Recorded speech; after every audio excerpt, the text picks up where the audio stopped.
Bom dia, irmãos. É com a graça, com a paz do nosso Senhor Jesus Cristo que eu saúdo a igreja e é um privilégio estar aqui para a gente poder falar um pouquinho desse tema. Esse tema, e eu peço que os irmãos abram as suas Bíblias no capítulo 7 de Gênesis, versículo 11. Nós faremos a leitura em uma só voz, depois vamos orar e vamos fazer um panorama primeiro geral e depois a gente vai tratar de maneira científica, tá? Gênesis 7, versículo 11. Já está projetado ali? Vamos ler todos juntos? No ano 600 da vida de Noé, aos 17 dias do segundo mês, nesse dia romperam-se todas as fontes do grande abismo e as comportas do céu se abriram. Senhor Deus, Pai amado, Pai de amor, de bondade, de misericórdia, esteja conosco, nos abençoando, nos direcionando, abrindo as nossas cabeças, para entendermos um pouco daquilo que o Senhor fez nesse planeta, fez durante a sua criação, fez durante os seus propósitos.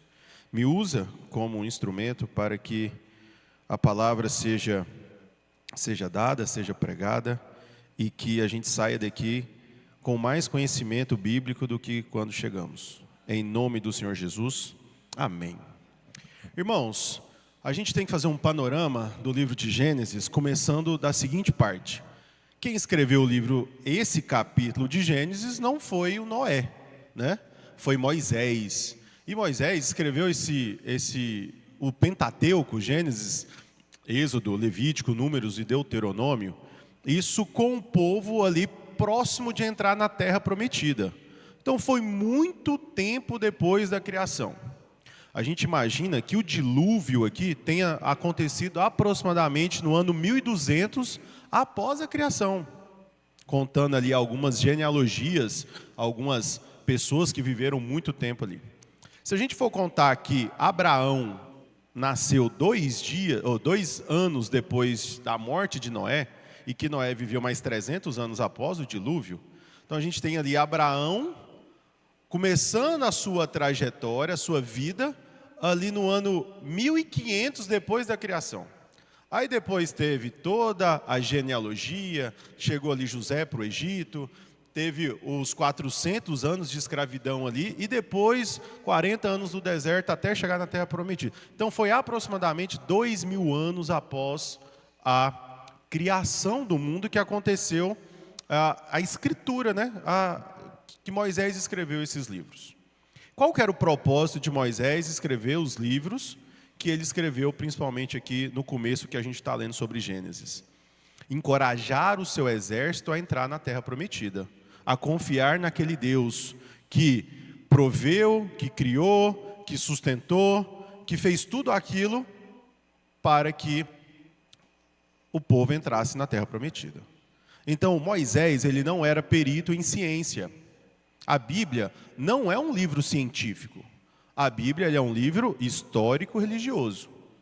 Então, o propósito são histórias, parábolas, cartas, narrativas, e que nos ajuda sempre a ter uma fé e uma conduta correta com relação ao Deus que a gente serve.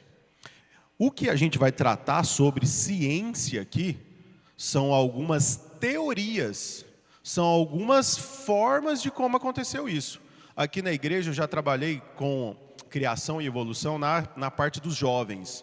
A gente já teve aqui algumas palestras sobre isso. E a gente traz leis químicas, leis físicas, leis biológicas, para a gente tentar entender por que a gente acredita na criação e não na evolução. Aqui, a gente não está discutindo se aconteceu ou não o dilúvio. Aqui a gente afirma que aconteceu o dilúvio. Aqui a gente vai ver como aconteceu e o que Deus usou como ferramenta já criada pela sua criação para que ele promovesse esse cataclisma nesse ano, dos anos 600 da vida de Noé. A gente também não vai entrar nos motivos por que Deus fez isso. Esses motivos, aí você depois pode conversar com o pastor Rafael, quando fala sobre os gigantes, aqueles temas polêmicos, não é comigo. tá bom? Os temas polêmicos. Eu vou passar para os pastores, tá bom? Depois você entra em contato, manda um WhatsApp lá, fala, oi pastor, oi sumido, estou querendo falar com você sobre isso aí, tá bom?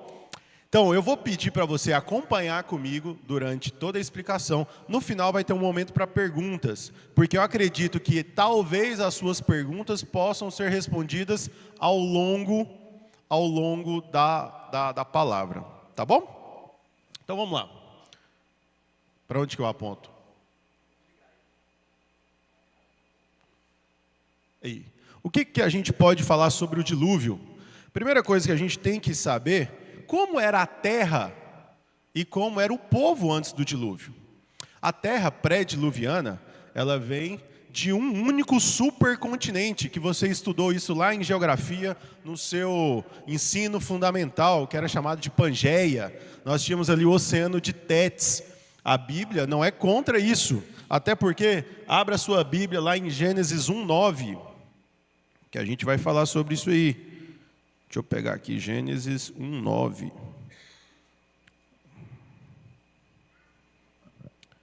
Vou ler com você e você acompanhe na sua Bíblia. E Deus disse: ajuntem-se as águas debaixo dos céus num só lugar, e apareça a porção seca no singular. No singular. A gente sabe, estudando geografia e biologia, que toda a costa do Brasil ali que tinha a Mata Atlântica é igual à costa da África, que também tem o mesmo tipo de vegetação. Os animais ali têm muita proximidade de adaptações. Então a gente não questiona isso, se era um supercontinente ou vários continentes. A gente sabe que era um único supercontinente. Tá bom? Isso aí eu estou te afirmando, não é uma teoria. Ok? Depois disso, nós temos a temperatura uniforme, pressão atmosférica elevada e oceanos menos profundos com baixa salinidade. E uma coisa que a gente tem que falar é que não tinha chovido ainda na terra. Pega aí também, Gênesis 2, versículo 5. Vamos lá, Gênesis 2, versículo 5. Lá na formação do homem, não havia ainda nenhuma planta do campo na terra, pois ainda nenhuma erva do campo havia brotado, porque o Senhor Deus não tinha feito chover sobre a terra. A primeira chuva que Deus manda é logo o dilúvio. É logo o dilúvio. É a primeira chuva que Deus manda. Se a gente achou que ontem ia cair o céu, né, esses dias o alerta chega, não tinha alerta naquela época, né? Deus não tinha, o alerta foi 100 anos antes, quando ele falou para Noé, olha, eu vou fazer isso aqui. Deixa eu te explicar o que é pressão atmosférica. Você sabe que a nossa pressão aqui, a gente fala que é 1 atm, já ouviu falar disso?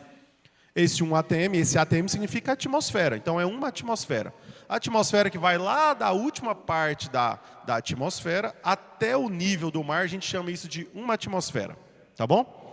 Aqui em Goiânia, a gente está acima do nível do mar. Aproximadamente 800 metros que a gente está acima do nível do mar. Então a pressão atmosférica para a gente aqui é menor. Porque pensa comigo, olha lá, ó, vou passar aqui o laser, tem um laserzinho, né? Aqui é a atmosfera até o nível do mar. Se a gente está aqui, nós temos uma pressão atmosférica menor. O que acontece se a pressão atmosférica for maior? Se a pressão atmosférica for maior, nós temos mais gás, oxigênio junto. Então a oxigenação do ar é maior. Se você tem uma altitude mais elevada, você tem menos pressão, ou seja, o ar não fica tão próximo, então você tem um ar rarefeito.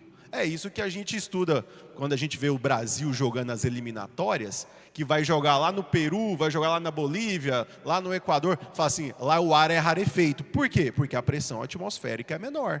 Isso faz com que o ar, você não tenha grande quantidade de oxigênio para poder respirar. Então, na terra primitiva, que é antes do dilúvio, e eu vou te explicar durante a palestra por que hoje nós temos uma pressão atmosférica menor e picos mais elevados, nós tínhamos uma oxigenação maior. Então nós tínhamos uma temperatura muito mais estável, sem grande variação de temperatura por causa dessa oxigenação. Isso fazia com que o planeta tinha uma temperatura mais uniforme, tanto nos polos quanto na região central. É por isso que é encontrado uma floresta tropical lá na Antártida, congelada. É por isso que a gente já encontrou, e eu vou te mostrar aqui, mamutes congelados, fossilizados, com vegetação de países tropicais em seu estômago, onde não deveria achar. O panorama mais geral que a gente tem que abordar, que quando a gente lê a narrativa bíblica, às vezes a gente não para pensar no tamanho que foi esse evento. Esse evento foi um cataclisma, que mudou a geografia, que mudou o clima e mudou todo o comportamento do nosso planeta. O planeta era um antes do dilúvio e é outro depois do dilúvio. Cientificamente falando, há uma mudança geral em praticamente tudo. Lembra do terremoto que teve lá no Haiti, se eu não me engano foi em 2010? Que teve não sei quantos na escala Richter, que foi pesado pra caramba e teve um evento muito ruim ali naquela região. Lembra da tsunami lá na Tailândia? Lembra disso? Aquilo lá mudou o eixo da Terra, sabia? Aquilo ali foi um tsunami local. Eu quero que você imagine tudo isso que a gente já viveu de terremoto, cataclisma, maremoto, essas chuvas que a gente tem aqui, durante 40 dias e 40 noites.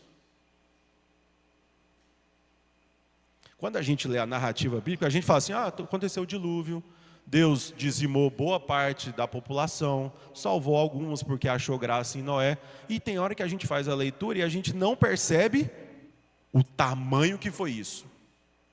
Eu já estava conversando com o Rafa, uns tempos atrás, aqui, quando ele estava na diaconia também, que algumas coisas eu quero ver quando chegar lá no céu. Eu falo assim, Deus, tem como rebobinar a fita? Assim, eu queria ver a ascendência de Elias, eu queria ver isso. Queria ver o mar abrir no meio e falar, Deus, pode me mostrar numa tela aqui, como é que foi isso? Uma das coisas que eu queria ver é como que rolou esse dilúvio. Como é que foi isso? O trem assim, como é que foi ver de longe a terra toda uma bola azul, imagina. São coisas que eu queria ver, de verdade. Como é que foi a criação? Brota da terra, aí de repente forma uma vaca. Ele fala, Adão, você vai dar nome para os animais. E Adão foi muito inteligente, né? Você olha para uma vaca e você fala, cara, isso aqui tem cara de vaca. Você não tem como chamar a vaca de macaco, não tem sentido, né? Adão foi muito inteligente, muito sábio nessas coisas. Então eu quero mostrar o panorama geral, porque foi algo que dividiu a história da terra e também da população. Como que era a população antes do dilúvio? O dilúvio aconteceu aproximadamente 1.200 anos após a criação do homem, contando só as genealogias bíblicas.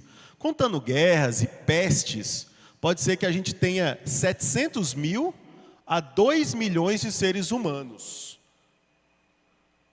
700 mil a 2 milhões de seres humanos durante a época do dilúvio. A gente vai lendo as genealogias, a genealogia de Caim, genealogia de Sete, genealogia da galera que foi vindo, e a gente pensa que o povo andava em tribo, era nômade, vivia da caça, não sabia fazer fogo. A gente achava que era pouca coisa, mas nós tínhamos civilizações. Lembra que Caim, o mandamento de Deus era construir cidades. E a galera não morria. Se a gente for ver, era galera vivendo 700, 800, 900 anos. Né? O Wolf, meu amigo Wolf ali, ó, que está aqui. Wolf, você tem quantos anos? Você pode falar? 78. O Wolf tem 78. Adão viveu 930, né? Foi 930, 950? 930, Adão. Wolf, perto de Adão você era uma criancinha. O Wolf era tipo uma criança, o que é pra gente hoje, uma criancinha de 2 anos. Você ia ser nem adolescente ainda, Wolf. Você ia ter mais uns 800 anos para viver ainda. De brincadeira. Ah, 79. Cresceu mais um pouquinho. Cresceu mais um. É pré-adolescente. Ia estar na puberdade nessa época aqui. Então, eu queria falar para vocês que a galera demorava a morrer, falecer, e tinha um controle de natalidade muito alto. Então, nascia muita gente, morria pouca. Se não tivesse peste ou se não tivesse guerra, praticamente a população não morria. E aí se estima que tinha 4 milhões de seres humanos no nosso planeta, com essa reprodução toda. E a galera não tinha, as mães não tinham 1, 2 filhos. A minha avó, que está no céu hoje, minha avó teve 9 filhos. Isso nos anos para cá, 50, 40. Todo mundo aí deve ter um parente que teve aí essa quantidade de filhos. Hoje em dia que a gente tem 1, 2 no máximo, 3, tirando o André e a Eveline, tirando o resto, é muito filho. Ou antigamente era bem mais filhos. Né? Cadê o André? Não está aqui? Que bom, né? Será que ele vai ver essa gravação? Como era o nível intelectual antes do dilúvio? A galera era nômade, primata, andava com aquelas peles, com um taco para poder, um arco e flecha para poder caçar? Não. Olha aí comigo, lá em Gênesis 4:20. Pode abrir aí. Gênesis 4:20. Gente, eu não me apresentei, né? Pode ir abrindo aí, vou me apresentar. Eu sou Vinícius Pavanelli, sou professor de Química em algumas escolas aqui em Goiânia, tá bom? Professor de Química de ensino fundamental, ensino médio e cursinho. Se você precisar que seu filho estuda numa escola, eu consigo um desconto, tá bom? Desconto bem legal para vocês. Sou formado em Química, estudei na UFG e tive muitas dificuldades trabalhando com esses assuntos dentro da UFG. Gênesis 4:20. Tive muitos professores que eram totalmente ateus e eram contrários a esse tipo de tema. Nem a debate era aberto. Mas eu, como aluno, tinha que respeitar a hierarquia do meu professor. O professor falava, eu tinha que obedecer. Mas eu chegava em casa, mandava um áudio para a Aline, assim, eu falava, amor, eu estou grilado com esses caras. Esses caras não podem fazer isso, não podem falar isso, não podem fazer isso. Ainda bem que meu pai e minha mãe me deram educação cristã enraizada, para não ter problema com isso aqui na frente, tá? Até peço que vocês ajudem muito os seus filhos, tá? Com esses assuntos. Gênesis 4:20. Vamos lá falar de Jabal, tá bom? Jabal, Ada deu à luz a Jabal, que foi o pai de todos que habitam em tendas e possuem gado. Aqui começou a agropecuária, né? Aqui no estado de Goiás, que a gente é muito forte nisso. Ter gado não é fácil. E isso lá nos primórdios, antes do dilúvio. Como é que eles dominavam isso? Estava dominando a agropecuária. Segundo, Jubal, Gênesis 4:21. O nome de seu irmão era Jubal, que foi o pai de todos que tocam harpa e flauta. Aqui a gente já tem a introdução da música.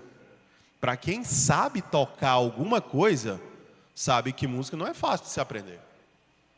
Não é não, Adib? É muita partitura, é muito tempo. Por exemplo, eu tinha uma dificuldade muito grande aqui, quando a música era 3x4. 3x4, eu falava assim, Cris, você não coloca essa música não, pelo amor de Deus, é 3x4, eu vou me embananar todo na bateria, até que a prática vai ajudando um pouquinho. Mas a música não é fácil. Agora imagina você ser o criador da música, velho. Você é o criador da música. Você não está pegando algo que já tem conhecimento e te passando. Não, você está criando alguma coisa nova. E o último lá, o Tubal-Caim, 4:22, Gênesis 4:22. Esse já entra mais na minha área. Zilá, por sua vez, deu à luz a Tubal-Caim, artífice de todo instrumento cortante, de bronze e de ferro. E a irmã de Tubal-Caim foi Naamá. Aqui não fala muito da irmã dele. Mas artífice de instrumento de bronze e de ferro. Sabe como é que é feito o bronze? O bronze, ele é uma junção, uma parte do ouro e uma parte do cobre. E tem que estar no ponto certo de temperatura e na proporção exata entre os metais, para formar essa liga metálica, porque senão não forma. Como é que ele descobriu isso? E aí eu vou lembrar para você aí, ó, Wolf, você fez curso na faculdade? Você fez o quê? Tecnólogo. Durou quantos anos esse curso? 1 ano e meio. Se fosse um curso tecnólogo ou um curso de faculdade, vamos colocar a média aí de 3 a 4 anos, às vezes até 5 anos, esse povo vivia em torno de 800 anos. Quantos cursos de faculdade dava para ele fazer? Muito, né? Então eu vou te falar que a prática leva à perfeição. Você concorda com isso? Lá em casa, eu aprendi que depois de casado, quem lava vasilha sou eu. Quem é casado entende o que eu estou falando. Não, Rodrigo? Luciano também ali, deu um joinha. A galera vai dando um joinha assim para a esposa não dar uma cotovelada, né? Bom, eu já fiz 7 anos de casado. Eu sou especialista em lavar vasilha. Eu falo para você que eu sei todos os passos, quanto tempo que eu vou demorar, eu coloco certinho, já tem a sequência certinha, que é primeiro o talher, depois o prato, depois o copo, e aí cada um tem sua sequência, e você desenvolve uma habilidade. Com 800 anos, daria para desenvolver uma grande habilidade naquilo que você praticar. Se você é músico, com 800 anos de música, você seria, cara, o maior maestro do mundo, provavelmente. Então, eu queria dizer para vocês o seguinte, eles tinham dos 800 anos, 900 anos para se aperfeiçoar em alguma coisa. Então, eles não eram nômades, homens da caverna, eles eram seres inteligentes e pensantes. Isso tudo antes do dilúvio. Wolf, você quer perguntar?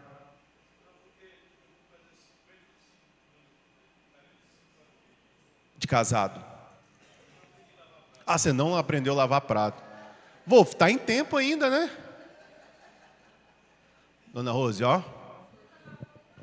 Nossa. Ah, não, Wolf. Aí, queimou seu filme aí no meio da galera. Como é que o povo vai te chamar agora? Lava a primeira vez, não, porque senão é isso aí. Gente, tem uma curiosidade aqui, ó. Lembrando que o dilúvio aconteceu antes da Torre de Babel. A gente acredita que na Torre de Babel foi feita a separação das línguas. Então, toda essa população aí, que se estima entre 700 mil e 4 milhões de pessoas, falavam uma única língua. A língua que é trabalhada pelos historiadores é chamada de língua adâmica, porque veio da linhagem de Adão. Todo mundo veio de Adão, tá bom? O dilúvio, vamos falar agora como aconteceu. E aqui, gente, eu peço para vocês que tudo que eu vou falar aqui agora é negociável, tá bom? São teorias de como isso aconteceu. Se você não concorda, ou se você acredita em outra teoria X ou teoria Y, não tem problema, porque isso não é o fator determinante para a salvação. O fator nosso determinante para a salvação é acreditar que Cristo morreu por nós, e por Ele que nós somos salvos, apenas isso. Por isso que nós temos vários irmãos, arminianos, calvinistas, assembleianos, e todos esses são nossos irmãos. Porque o fator determinante para a salvação é comum para todos. Ok? Aqui as teorias é de como aconteceu o dilúvio. A Bíblia fala que, lá no livro, no versículo 11 do capítulo 7, fala que romperam as fontes do grande abismo. De onde que veio toda essa água? Tinha água suficiente para cobrir toda a terra? Será que tinha? Tinha, Donizete? A ideia é essa, né? Mas espera aí, se a água estava embaixo, onde que estava essa água? Essa água já estava desde a criação do mundo? Porque a gente acredita que acontecem milagres. Acontecem milagres? Sim, acontecem. Nós presbiterianos não temos problemas com milagres. A gente sabe que isso acontece. Só que, se Deus pode usar as ferramentas da própria criação, é mais fácil, não é? Deus fez aquelas ferramentas, a criação, e Ele pode usar isso ao seu bem querer. Sabe para mim qual foi o milagre do dilúvio? Deus colocar todos os animais sem que um caçasse o outro lá dentro, ou que um matasse o outro. Para mim isso foi um milagre. Tá? A água, ela não foi um milagre, ela foi uma ferramenta. Por quê? Se você abrir comigo Gênesis 1, vamos lá, vamos abrir a Bíblia, porque é através da Bíblia que vai trazer para a gente o nosso conhecimento. Gênesis 1, 6 e 7. Eu vou explicar aqui o que essa palavra firmamento representa para Moisés, tá bom? Gênesis 1, 6 e 7. E disse Deus: haja um firmamento no meio das águas e separação entre águas e águas. Que águas e águas eram essas? Sem contar que aqui ainda não tinha acontecido o surgimento da porção seca. A porção seca vai lá no versículo 9. Então, era uma bola de água e Deus falou assim: vamos separar água e água. Que águas eram essas? Águas debaixo do firmamento e acima do firmamento. No versículo 7 falou o seguinte: e Deus fez o firmamento, a separação entre as águas debaixo do firmamento e as águas acima do firmamento. E assim aconteceu, e logo depois é que houve a aparição da porção seca. E eu quero falar para vocês sobre essa palavra, firmamento. A palavra firmamento deve ser entendida aqui para a gente como céu. Céu, espaço, tudo isso aqui. Se você voltar, quer ver? Voltar não. Quer ver? Vai lá na... versículo que fizeram os luzeiros. Os luzeiros. Versículo 15. Versículo 15. Depois que Deus fez os luzeiros para governar o dia e a noite, Ele falou: e sirvam de luzeiros no firmamento dos céus para iluminar a terra. E assim aconteceu. Quando Moisés escreve isso aqui, ele olha para cima e vê lá o sol e a lua. Opa, Ixi. Ele viu lá o sol e a lua. Para a gente aqui, não parece que o sol e a lua estão do mesmo tamanho? Pela distância? Ele falou: o sol e a lua estão lá em cima. Então eles estão firmes lá em cima. Então aquilo que está em cima da gente, a gente vai chamar de firmamento. São essas coisas que ficam firmes lá em cima.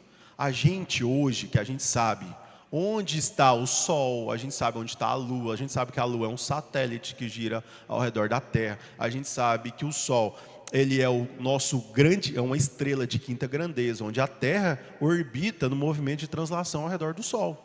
A gente sabe disso. Moisés não tinha esse conhecimento. E quando a gente fala sobre águas e águas, a gente está falando da água da atmosfera, que a gente chama hoje de umidade do ar. Se não tivesse umidade do ar, não tinha condição de vida no nosso planeta. Umidade do ar é uma das 2 milhões de combinações para que tenha vida no nosso planeta. Aqui no nosso estado, principalmente aqui em Goiânia, quando chega ali setembro, outubro, logo antes da chuva, está tão seco, mas tão seco, que tem gente que sangra o nariz à noite. E a gente faz aquele remedinho de colocar a toalha, né, na cabeceira da cama, umidificador e tudo mais. Mas aqui já chegou a umidade de 13%, muito próximo do deserto do Saara. Se não tivesse umidade do ar em momento nenhum, nós não teríamos vida. Não é possível ter vida sem umidade do ar. E vários outros fatores de combinação. Então, essas águas e águas eram águas debaixo do firmamento, que seriam os mares, os rios e os lençóis freáticos, e acima do firmamento seria a nossa umidade do ar, nossa atmosfera. Ok? Aqui vai rodar um vídeo de como é uma das teorias mais aceitas, que é a chamada teoria das hidroplacas. A teoria das hidroplacas é a mais aceita no meio científico cristão, tá bom? Feita pelo Dr. Brown. Pedi aí para rodar o vídeo. Pode rodar o vídeo? A teoria das hidroplacas, ela funciona aqui no nosso planeta. Antes do dilúvio, teve a separação de águas e águas. Nós temos aqui um esboço do planeta com a Pangeia. E se a gente abrir aqui para olhar essa camada, a gente vai ver ali uma porção de água próximo da manta da Terra. Ali uma grande profundidade, nós temos um quilômetro de espessura dessa água, situada abaixo da superfície, em torno de 15 quilômetros para baixo. Quando acontece o rompimento dessa terra, que a gente fala que é o abismo, romperam-se a fonte do grande abismo, as fontes do grande abismo, abriu a terra, essa água que estava a uma pressão muito grande, ela sobe a mais ou menos 30 quilômetros de altura, numa força muito violenta, fazendo com que a terra próxima ali, ela até vira uma lama, um lodo, que é muito propício para a formação de fósseis, né? São as condições ideais para isso. E cria-se uma espécie de lubrificante para o continente se arrastar, que aqui é onde a gente acredita que teve a separação dos continentes. Olha aí, ó, a separação da Terra, porque vai se alargando e a Terra vai ficando cada vez mais longe. E também formou gelo, porque como a água subiu muito alta, isso gerou uma, uma coluna onde foi muito frio, né, essa água. Então ela caiu na forma de chuva e gelo, que isso explica para a gente a era glacial que a gente vai ver mais para frente, tá bom? Teve a fase de acomodação, que foi a fase de formação de picos e também abissais mais profundas, dando origem aí para onde que foi toda a água do dilúvio, né? Esse processo de secagem. Isso aqui foi o que eu narrei para vocês, está aqui. Aqui nós temos os indícios de onde houve essa separação, tá bom? E aqui a coluna de água que deve ter sido na hora. Quando então veio a água de baixo e não de cima, essa água lá em cima, numa pressão muito grande, fez com que acontecesse essa chuva.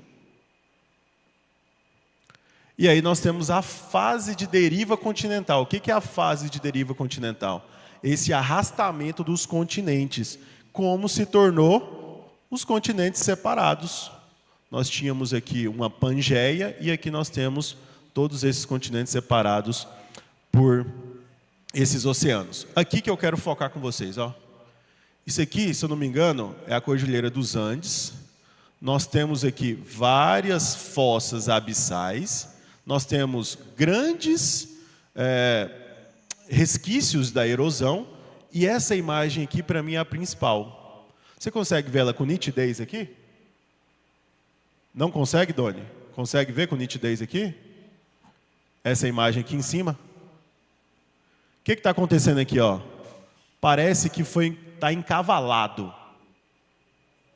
Isso aqui, quando encavala, que a gente tem isso em amostra de todos os continentes, é quando o continente estava se locomovendo, ele chegou numa hidroplaca e ele começou a frear.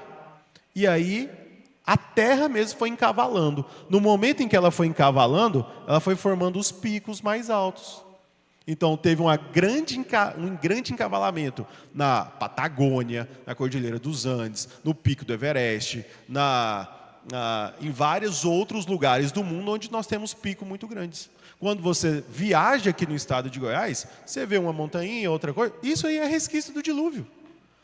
Quer dizer, então, que antes do dilúvio, a Terra, além de ter uma temperatura mais uniforme, ela tinha uma região muito mais plana. Não quer dizer que a Terra era plana, tá bom? A Terra era redonda, mas a superfície dela, habitável, era de uma região com mais planícies, e não com picos e nada com montanhas elevadas. Entenderam isso aí? Você quer falar? Espera que vai chegar o microfone para a senhora.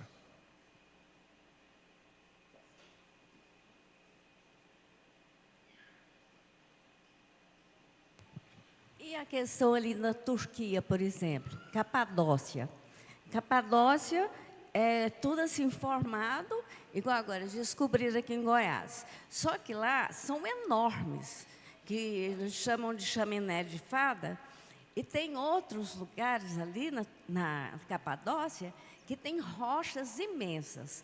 Então, é mais ou menos a formação da Cordilheira dos Andes, Sim, a mesma forma, sim. né? Sim. Ah, entendi. Porque eu pensei que fosse diferente, que eu conheço a Cordilheira dos Andes e conheço lá. Inclusive, Então, é totalmente onde a arca diferente. ficou repousada, que foi no Monte Ararat, Ah, sim. foi um monte que foi feito durante o dilúvio. Ah, É chamado Ararat porque Moisés já sabia os nomes, já tinha dado alguns nomes. Foi muito tempo depois, já tinha nome em vários montes, né? Monte Sinai, Monte Ararat, vários outros montes. Ah, tá. Obrigada. Tá bom? Quais são as evidências? A gente, na ciência, a gente tem uma preocupação muito grande com uma coisinha chamada de método científico, tá bom? Que é aquilo que você comprova que é científico e com aquilo que diferencia com aquilo que você acha. Tá bom? Aquilo que você acha. Igual você fala assim, eu vejo muitos pastores, de verdade. Tem vezes que eu vou em algumas igrejas, eu vejo muitos pastores falando assim, os cientistas falam isso. Os estudiosos falam isso. Quem são esses cientistas? Quem são esses estudiosos? A gente precisa das fontes para saber, esse estudo é aceito pela ciência? Esse estudo é comprovado? Ou é só aquilo que você está falando? Igual, nós temos aí vários familiares que sempre tem uma fake news num grupo do WhatsApp. Já viu isso?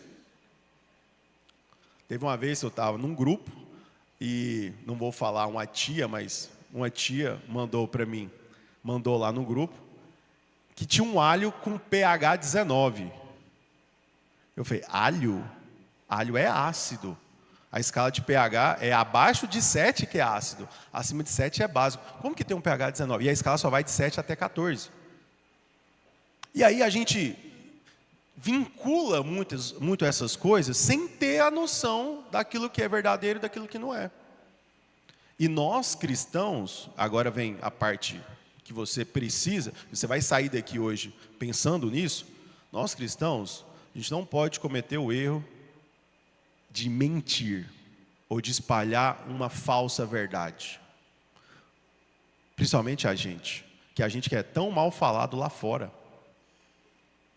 Eu, para conversar com um professor, amigo meu de escola, sobre isso aqui, é uma maior luta.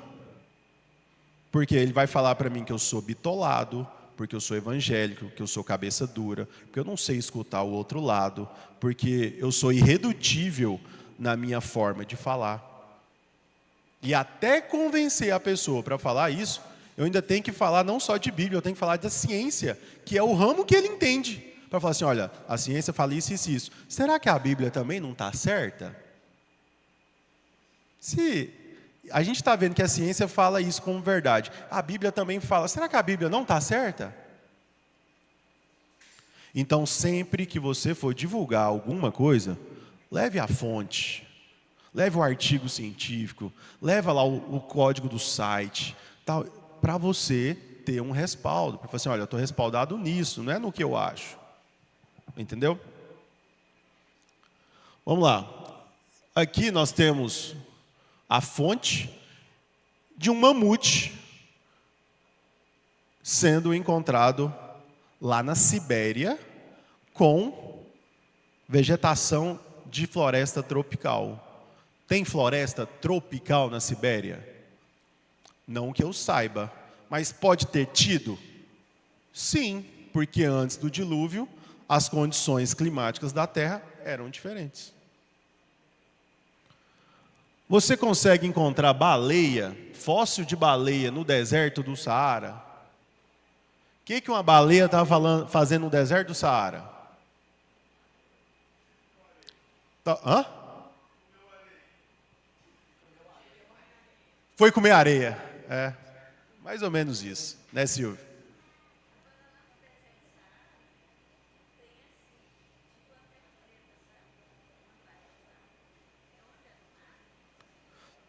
Todo o deserto do Saara foi coberto por água durante o dilúvio. Outra coisa que a gente acredita é que o dilúvio foi global e não local. Tá? Foi em todo o deserto. Então, os animais marinhos não entraram na arca. É bom a gente lembrar disso, né? Os animais marinhos não precisavam entrar, mas os mosquitos entraram. Esses mosquitos que estão aqui picando a gente aí, ó, principalmente quem está na diaconia aí, está sentindo isso aí lá fora. Outra perguntinha: cabia todos os animais na arca? E aí, cabia? O Moisés falou assim: não, esse eu não. Você vai ficar de fora. Ah, o ornitorrinco, vou te levar, gostei, bonitinho demais. E aí, todos os animais cabiam na arca? Vou te falar uma coisa que não está na Bíblia, mas faz todo sentido. Se Noé tivesse levado animais filhotes, já parou para pensar nisso? Eu e o Rafa, a gente conversou muito disso aí, né, Rafa? A gente estava na época da diaconia, conversava muito sobre isso. Fazia muito sentido levar animais filhotes. Sendo contar que os animais domésticos eram 7 pares, né? Os animais selváticos eram um par. Então você tinha lá, por exemplo, o urso. Espera aí, mas ele levou o urso pardo, o urso polar, ele levou todos os ursos, o urso panda, ele levou tudo? Não, ele levou um parzinho de urso que tinha todo o material genético para que pudesse, em processos de adaptação, gerar todos os outros ursos. Foi um parzinho de urso. Mas, por exemplo, de gado foram 7. De cachorro, 7. E que derivou o pincher.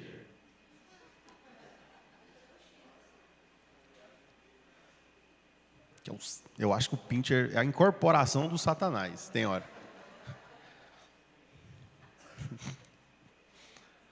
Inclusive, imagina, 371 dias dentro da arca, escutando um pincher. Não dá. Não dá. Não dá. Então, cabia todos os animais na arca? Sim. A minha ideia, eu acredito que tenham sido filhotes. Primeiro, por quê? Porque ele ia ficar muito tempo dentro da arca. Então, era o tempo suficiente para os animais amadurecerem e crescerem. E muitos deles, como o urso, como alguns outros, não vem aqui na minha cabeça agora, mas vou dar o exemplo do urso, tá bom? O urso hiberna. Uma parte da arca ficava submersa. Ficava numa temperatura agradável e escuro para o urso hibernar. Então, provavelmente, um urso deve ter ficado a maior parte do momento da arca dormindo. Ainda cabia os animais, a comida e toda a família de Noé. E outra observação, não era um navio, não era um barco. As coisas que a gente vê nesses livros infantis, que aparece um barco, Noé não era um navegador. A arca não foi feita para navegar. A arca foi feita para flutuar. Então era uma caixa. Então não era um navio para ficar navegando, com mastro, aquelas coisas. Não era isso. Era só para flutuar. E Deus deu as medidas certinhas para isso. Já vou te passar a palavra, tá, Doni? 130 metros a largura, 22 a altura, 130 metros a largura, de 22 a altura e de 13 o comprimento, provavelmente aqui. 130 metros o comprimento, a largura que era 22 e a altura 13. O volume total da arca, isso aqui eu converti para metros, porque talvez na sua Bíblia esteja côvados, né? Na NAA já tem a linguagem em metros, que é mais fácil para o nosso entendimento. O volume total da arca é de 37.180 metros cúbicos. Aquela caixa d'água que tem na sua casa, aquela caixa d'água azul, aquela caixa d'água cabe 1.000 litros. Seria 37.180 caixas d'água daquela, caberiam dentro da arca. Então, com certeza, se os animais fossem filhotes, caberiam todos os animais dentro da arca. Fala, Donizete. Não, então, sobre isso, eu estava vendo aquele Marcos Weber falando, ele disse assim, como é que é pôr um dinossauro dentro da arca?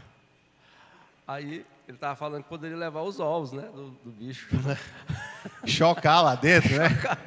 Tirava, quando saiu, chocou. Essa é uma pergunta boa, o dinossauro entrou na arca? Então, só uma Vamos tentar responder, agorinha. Quanto tempo durou o dilúvio? O dilúvio em si, 40 dias e 40 noites. Mas quanto tempo durou todo o processo para a secagem da água? Aproximadamente 371 dias, pouquinho mais de um ano, tá bom? Tempo para a terra secar, aproximadamente mais 1 ano. Então, tempo de inundação, cerca de 150 dias. Então, aquela chuva que aconteceu ontem, que foi só por um período de algumas horas, já é desesperador. Imagina 40 dias sem parar e 40 noites. E a pergunta que você deve fazer é: para onde que foi a água do dilúvio?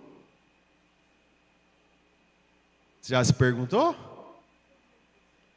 Para onde que foi a água do dilúvio?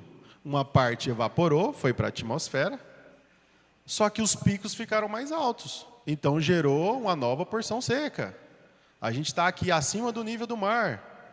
Outra coisa, tivemos abissais mais fundas. Então nós tivemos locais como se fossem bacias para aglomerar toda essa água. Então quando você vai no mar, quando você vai no rio, quando você vai tomar banho, você vai para o litoral, você está tomando banho na água do dilúvio. Uma parte dela, né? Uma parte dela. Entenderam? A água está toda aqui. Se ela estava aqui, ela tem que ter ido para algum lugar. E o que aconteceu após o dilúvio? Noé levanta um altar em agradecimento a Deus. Deus abençoa a família de Noé e manda que multiplicassem os animais também. Deus firma uma aliança com tudo que é vivo no planeta. E aí está o símbolo da nossa aliança, né? Que roubaram da gente, né? Esse símbolo aí, né? Lá fora estão usando esse símbolo para outra coisa, que não é o principal aqui dentro da nossa fé. Como que formou os seres humanos aqui na América do Sul, na América do Norte, na Oceania, sendo que toda a família de Noé desceu lá no Monte Ararat. A arca não fez um tour, falou assim: gente, aqui chegou a América do Sul, vai desembarcar aqui só o Cã. Não vai. E depois lá na Europa, o Jafé, e ali os Sem que gerou os semitas. Não. Foi todo mundo no mesmo lugar. E como é que houve essa dispersação, sendo que os continentes tinham se separado? Como que, quando Pedro Álvares Cabral chegou aqui no Brasil, tinha índios aqui? E aí?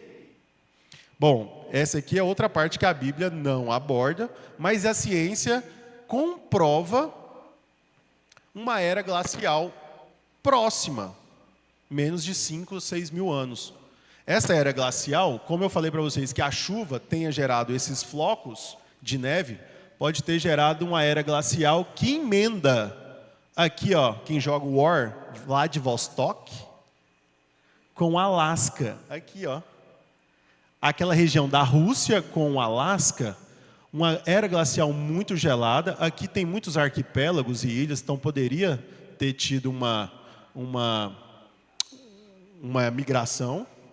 Mas aqui foi a principal para o nosso continente, tanto a América do Norte, quanto Central, quanto do Sul, onde teve essa migração, que a gente acredita que essa era deve ter acontecido durante 300 anos contínuos, logo após o dilúvio. Então é tempo suficiente para isso. Tudo isso por quê? Porque logo depois do dilúvio, imagina que você faz uma cirurgia. Essa cirurgia tem um pós-operatório. Esse pós-operatório é o seu momento de recuperação. A Terra passou por um cataclisma. Então ela precisava de um momento de recuperação para que as coisas voltassem a tender ao novo normal deles. E o novo normal deles seria o que a gente tem hoje. Mas esse momento demora. Entenderam? Outra coisa que a gente está passando, que a gente vai ter que se adaptar. Chuvas ácidas, aquecimento global, eutrofização da água. Na década de 70, teve muitos problemas com a camada de ozônio, né? O Áquila aí deve ter estudado isso muito, né? Você fez vestibular aí no último ano. Eu mesmo dou aula sobre química ambiental sobre isso. Então a gente vai ter que também se adaptar, porque a Terra está mudando novamente. Só que agora é com um fator nosso, não um fator dado divino diretamente. E os dinossauros entraram na arca? Essa é uma pergunta boa, né? Sim, eles entraram na arca. Olha aqui, ó. Deus disse lá em Gênesis 1, 24 e 25. Eu vou ler aqui com vocês. 1, 24 e 25. Está aberto aí? E Deus disse que a terra produza seres vivos conforme a sua espécie, animais domésticos, animais que rastejam e animais selvagens, segundo a sua espécie, e assim aconteceu. E Deus fez os animais selvagens, segundo a sua espécie, os animais domésticos, conforme a sua espécie, todos os animais que rastejam sobre a terra, segundo a sua espécie, e viu que Deus, isso era bom. Agora a gente vai para Gênesis 6,19, que é a complementação da nossa resposta. Gênesis 6,19.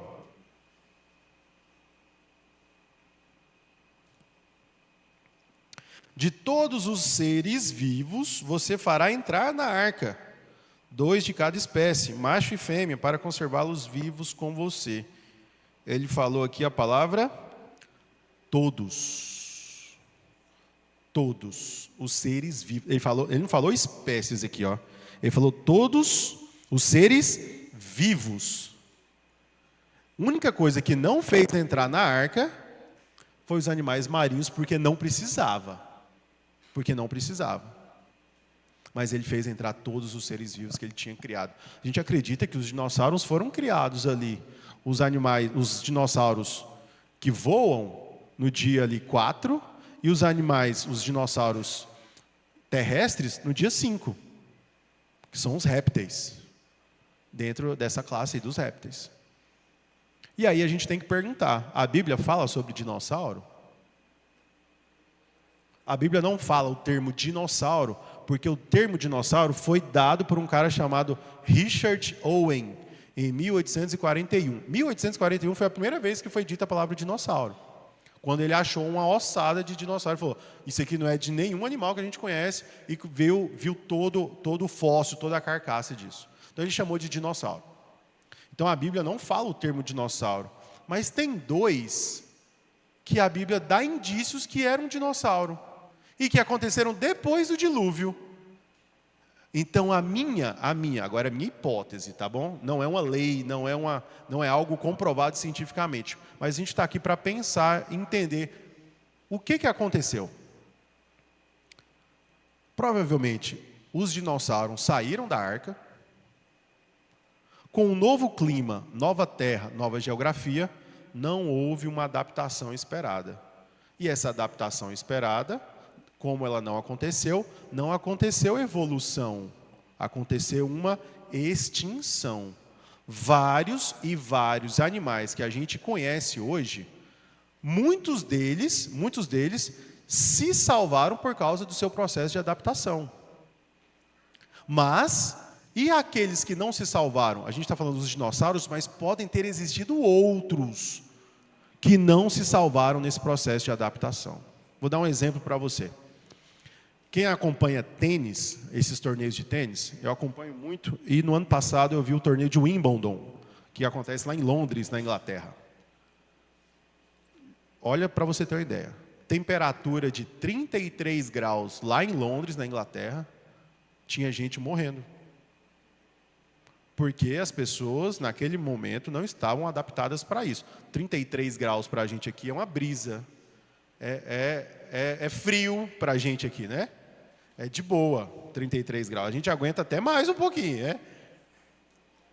Processo de adaptação. Se acontecer um grande aquecimento global, por exemplo, a população europeia, canadense também, tem uma grande chance de não se adaptarem e causar até uma possível extinção, por causa de mudanças climáticas.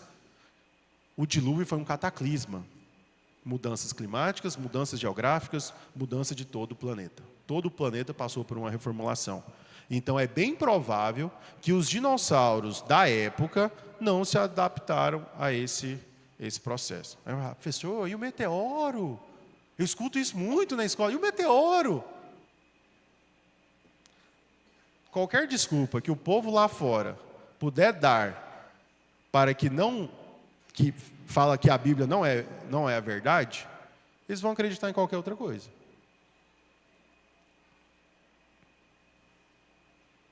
Quando eu falo de criação e evolução, e eu falo para os meus alunos, de vez em quando eu tenho essa chance, e eu levo eles a refletirem, sobre aquelas teorias do Big Bang, teorias da sopa primordial, que os seus filhos estão estudando isso na escola, e você tem que ver o que seu filho está estudando na escola, para você chegar em casa e falar assim, meu filho, não é assim.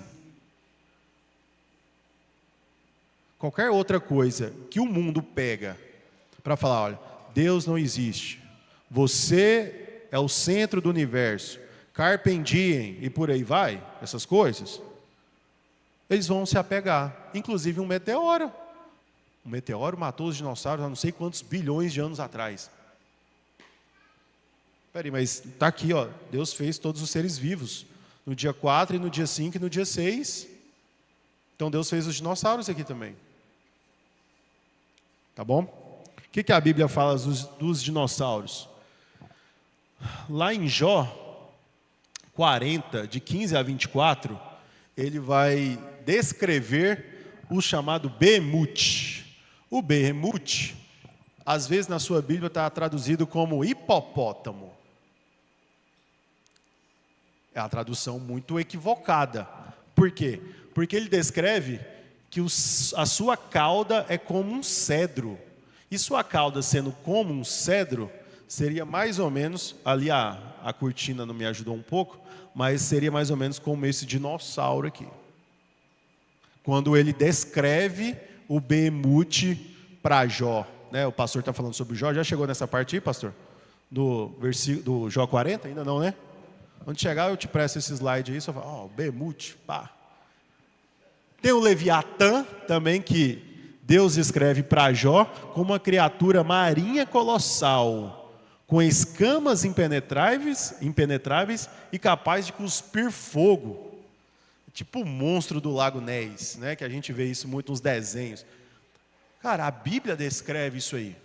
Lembrando que Jó, a gente acredita que foi contemporâneo de Abraão.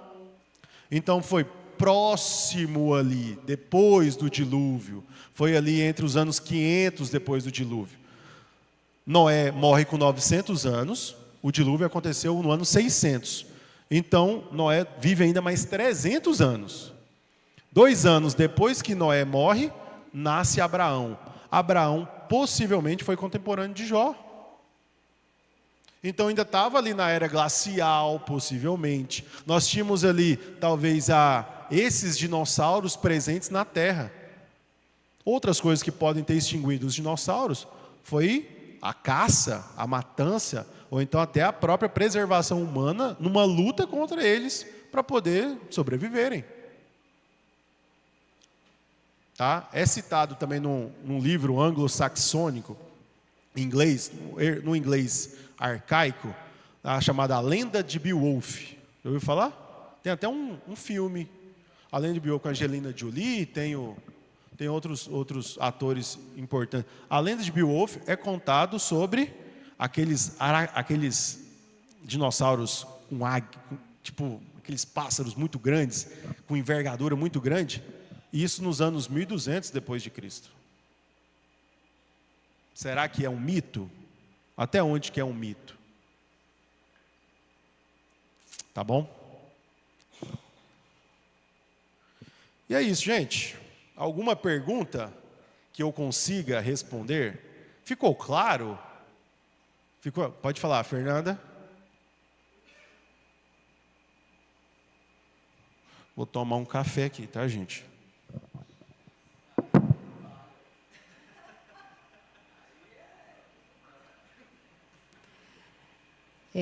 Eu não sei se é para piorar ou não, mas só lembrando também, né, Pavas, que nós temos a mecânica dos corpos celestes. Nós temos os nossos astros, planetas, o Sol não está parado, a Lua nunca parou, nosso planeta não. Então, assim, enquanto Deus criou, o que a gente chama de galáxia, está mexendo, está movendo. E nada bateu, nada chocou com nada. Então, assim, você falou assim, quando chegar no céu, perguntar para Deus, né? Eu quero perguntar assim para ele, tá, aí você criou, como continuou mexendo sem bater em nada. Isso é uma boa. Não é porque, assim, o dilúvio continuou, porque a gente tem a noção que a Terra move bonitinha. Não é tão bem assim, né? Quando a gente vê de fora. E relembrando, quando você falou do dilúvio, nós temos águas extremamente profundas, né? Camadas ainda... Que a gente não consegue nem penetrar. Isso mesmo. Não tem equipamento que consegue penetrar tamanha pressão. Nem equipamento por conta da pressão. Porque a gente tem mania de pensar só para cima, né? Fernanda? Mas a gente também tem para baixo. Então, assim, realmente foi um boom. Vamos dizer que a gente pode falar assim, né? Mas houve uma outra movimentação cósmica muito significativa. Enquanto galáxias e buracos negros continuam se movendo. E nada batendo com nada, e tudo lindo e perfeito, né? Como eu sempre falo lá no berçário, Deus é muito bom. Bom, a gente está vendo aí na Marvel, né? Vai entrar agora no multiverso da incursão, né? Que os mundos vão se chocar. No universo acontece choque de estrelas, choque que viram... não com relação a gente, eu vou chegar nisso. Tem choque de estrelas que viram supernovas, depois nuvens nebulosas e por aí. Um cara chamado Adolf Hubble, ele foi o cara que fez o telescópio Hubble. Isso no começo dos anos 1900.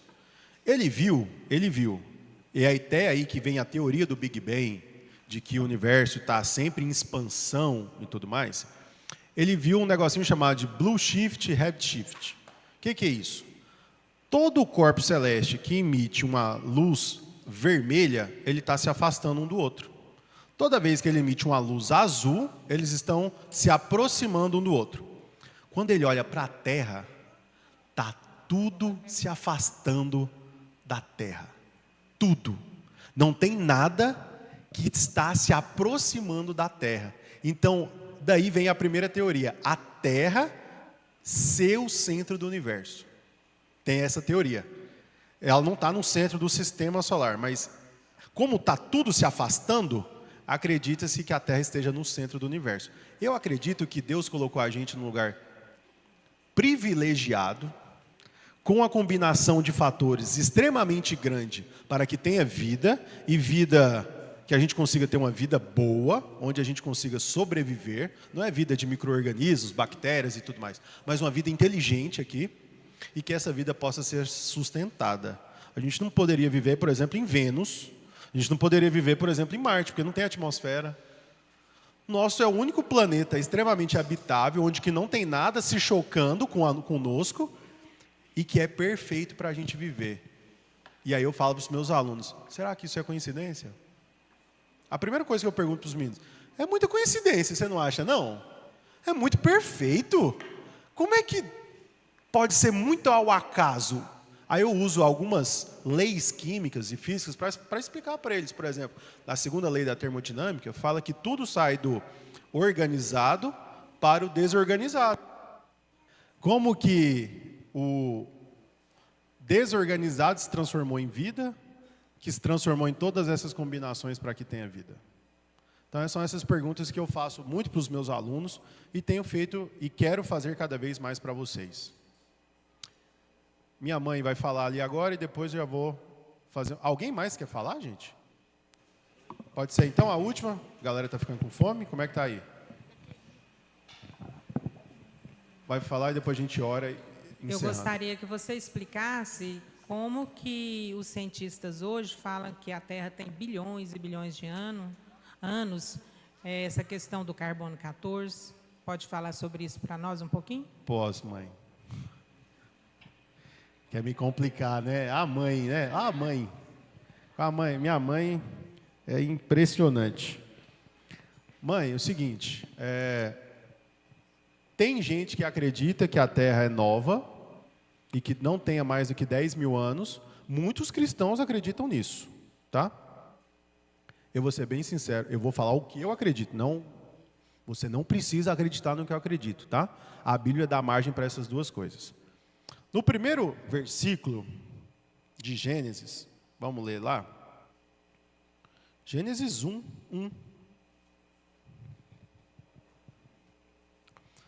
Vou ler essa parte aqui para vocês entenderem o meu raciocínio, tá?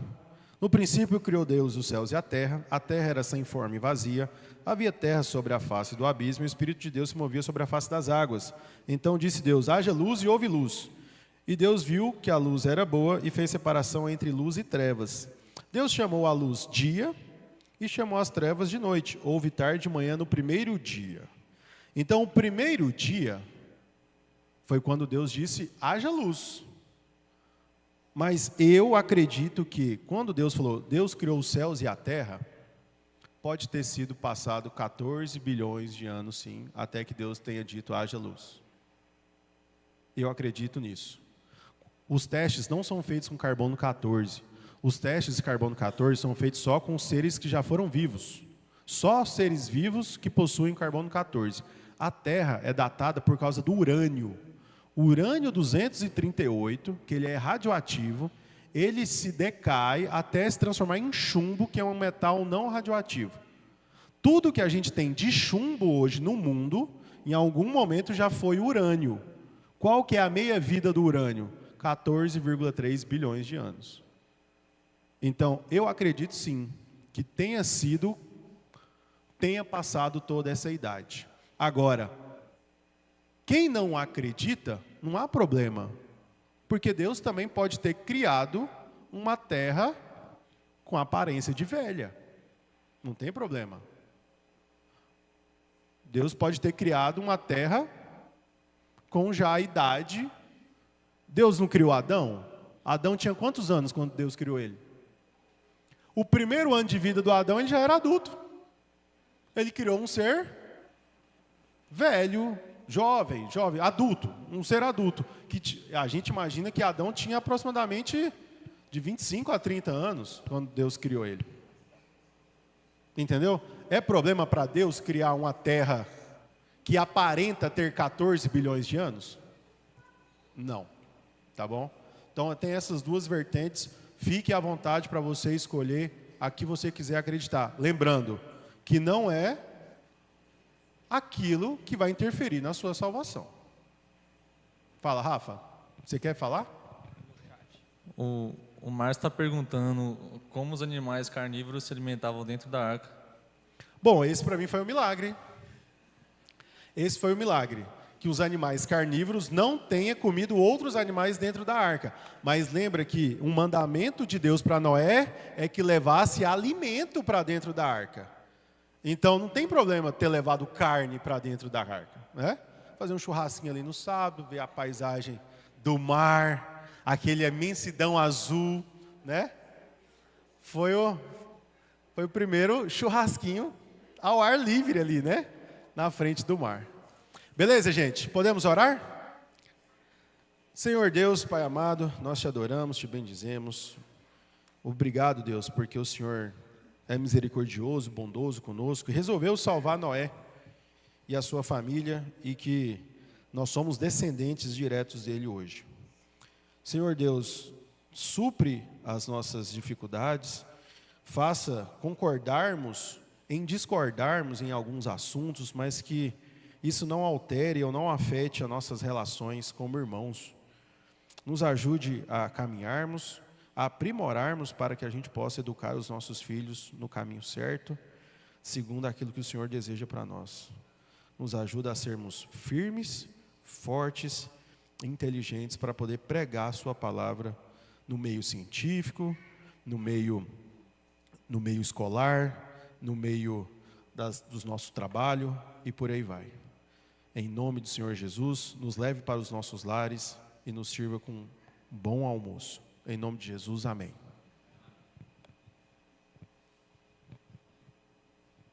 E o café? Depois. Irmãos, chegamos ao final de mais um momento de culto.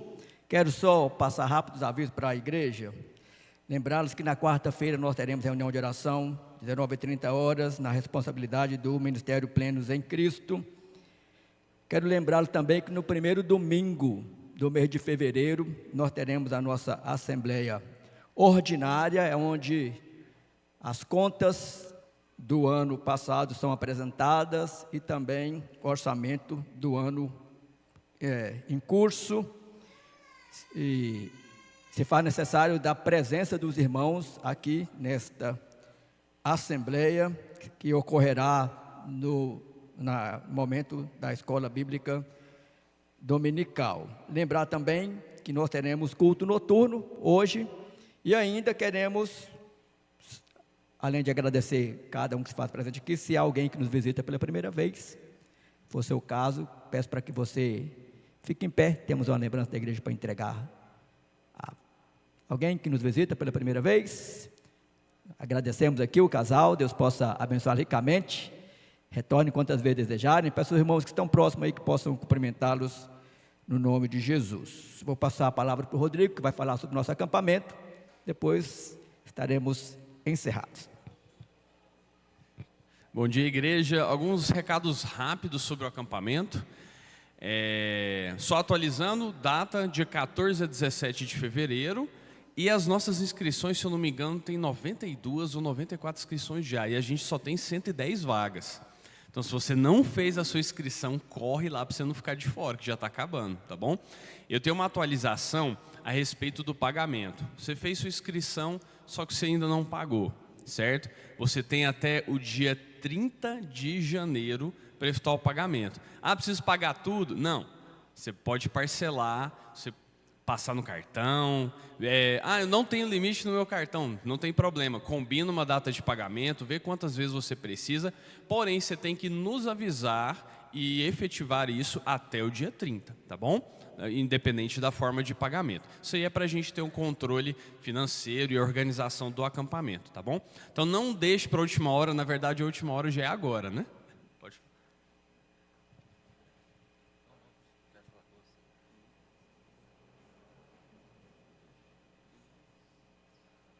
E teve alguns casos, o Rafa me lembrou aqui, de pessoas que fizeram a inscrição, mas talvez não vão. Vocês precisam avisar a gente, porque a gente libera mais inscrições, tá? O quanto antes. E qualquer dúvida que vocês tiverem a respeito do acampamento, nos procure o quanto antes, tá bom? Caso vocês não saibam, o valor das inscrições está R$ 450, vai ser na Chácara Maranata, que a gente tem feito todos os anos. O preletor Márcio Alonso? Márcio Alonso, ia falando Marcelo, Márcio Alonso, e a gente vai estar lá na data do carnaval. Então reserve essa data, esteja orando por este acampamento. E qualquer coisa chama a gente, tá bom?